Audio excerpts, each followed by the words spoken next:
Hi ഗോൾഡൻ്റെ ശേഖുട്ടർ പുതിയൊരു വീഡിയോയിലേക്ക് എല്ലാവർക്കും സ്വാഗതം. ഇന്ന് ഞാൻ ഒരു ചെടി നിങ്ങളെ കാണിക്കുന്നത് അതിസുന്ദരമായൊരു ചെടിയാണിത്. ഇതിൻ്റെ പേര് സിൽവർ ഫ്രോസ്റ്റ് എന്നാണ്. സിൽവർ ഫ്രോസ്റ്റ് അങ്ങനെയാണ് ഈ ചെടിയുടെ പേര് അവർ പറഞ്ഞത്. ഒരുമാതിരി നല്ല വലിപ്പമുള്ളൊരു ചെടിയാണ്.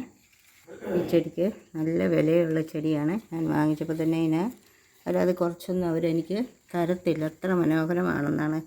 ഈ ചെടി കാണാനും നല്ല മനോഹരമാണ്, നല്ല വലിപ്പമുണ്ട്, ചട്ടി നിറഞ്ഞ് നിൽക്കുകയും ചെയ്യുന്ന ഒരു സുന്ദരിയാണ് ഇവളുടെ പേര് ഞാൻ പറഞ്ഞല്ലോ, സിൽവർ ഫ്രോസ്റ്റ്. സിൽവർ നല്ല വർണ്ണ ഭംഗിയിലുള്ള ഒരു മനോഹരമായൊരു ചെടിയാണിത്. ഈ ചെടിയുടെ വില 700 രൂപയാണ് ആ കൊച്ചു പറഞ്ഞത്. ആ കൊച്ചിന് ആ വിലയ്ക്കാണ് ഞാൻ ആക്കിയത്. എനിക്ക് ഇതിന് 700 രൂപ. ഇത് പൂന്തോട്ടത്തിലിരുന്ന് കഴിഞ്ഞാലും ഒത്തിരി ഭംഗിയുള്ളൊരു ചെടിയാണ്. ഇതിന് ഒരുപാട് സംരക്ഷണമൊന്നും കൊടുക്കണ്ട, കുറേശ്ശെ വെള്ളം കൊടുത്താൽ മതി. പിന്നെ നമ്മുടെ മണലും ഇതും കൂടെ ചേർത്ത്, പിന്നെ കൊക്കോപ്പീറ്റും ഒക്കെ ചേർത്ത് അവളെ അങ്ങോട്ട് വെച്ച് കഴിഞ്ഞാൽ അവൾ പെട്ടെന്ന് വളരുകയും ചെയ്യും. പെട്ടെന്ന് അവൾ വളരുന്നുമുണ്ട്. വളർന്ന് ഇതിപ്പോൾ കുഞ്ഞാണ്, പക്ഷേ അവളുടെ വളർച്ച വളരെ മനോഹരമാണ്. പിന്നെ പെട്ടെന്ന് ഇത് വളർന്നു കൊണ്ടിട്ട് പെട്ടെന്ന് ഇത് വളർന്നു കഴിഞ്ഞതിന് ശേഷമേ ഇതിൻ്റെ ചുവട്ടിൽ നിന്നും കുഞ്ഞുങ്ങൾ ഉണ്ടാവുകയുള്ളൂ. എനിക്കിതുവരെ ഇതിനകത്ത് കുഞ്ഞൊന്നും ഉണ്ടായില്ല.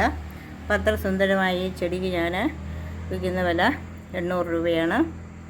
അതേപോലെ തന്നെ ഈ ഒരു സുന്ദരി എന്ന് പറഞ്ഞു കഴിഞ്ഞാൽ അവളും കണ്ട അവിടെ ഒരു ചെറിയ ഇലയും വട്ടത്തിലുള്ള ഒരു സൈസ് ഇലയായിട്ടുള്ള ഒരു ഗ്രീൻ പനാമ എന്നാണ് ഈ ചെടിയുടെ പേര് പറഞ്ഞത്.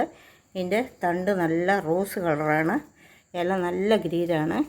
അതുകൊണ്ടായിരിക്കും ഇതിന് ഗ്രീൻ പനാമ എന്നാണ് പറഞ്ഞത്. ഈ സുന്ദരിക്ക് 300 രൂപയാണ്. അങ്ങനെ ഈ രണ്ട് ചെടികൾക്കും കൂടെ 1100 രൂപയ്ക്ക് ഞാൻ ഈ ചെടി രണ്ടും കൂടെ സെയിൽ ചെയ്യുന്നു. ഇഷ്ടപ്പെട്ടാൽ എന്നെ ഫോണിൽ വിളിച്ച് ബന്ധപ്പെടുക. അത്ര മനോഹരമാണ് ഈ ചെടി. ഇതങ്ങനെ എപ്പോഴും ഒന്നും എല്ലാവരുടെയും എപ്പോഴും ഒന്നും കിട്ടുന്ന ഒരു ചെടിയല്ല. ഇതൊരുപാട് ഇതായിട്ടുള്ള ഒത്തിരി വറുതിയുള്ള ഒരു ചെടിയാണിത്. ഇതും അങ്ങനെ തന്നെ. ഞാനിത് നല്ലപ്പോൾ കാണുന്നതാണ്. പിന്നെ ഗ്രീൻ പനാമ. ഇതിൻ്റെ ഇലയാണേലും അതിസുന്ദരമാണ് ഇത് കാണാനായിട്ട്. ഇതിൻ്റെ ഇലയ്ക്ക് നല്ലൊരു വട്ടത്തിലുള്ള ഒരു കളറും ഇതിൻ്റെ തണ്ടിന് നല്ല റോസ് നിറവുമായിട്ടാണ്. അപ്പോൾ നിങ്ങൾക്ക് ഇഷ്ടപ്പെട്ടൊന്നുമിരിക്കില്ല പിന്നെ എന്നെ വിളിച്ചോളൂ. ഞാൻ ഇതിൻ്റെ അടിയിൽ ഫോൺ നമ്പർ ഇട്ടേക്കാം. ഓക്കെ.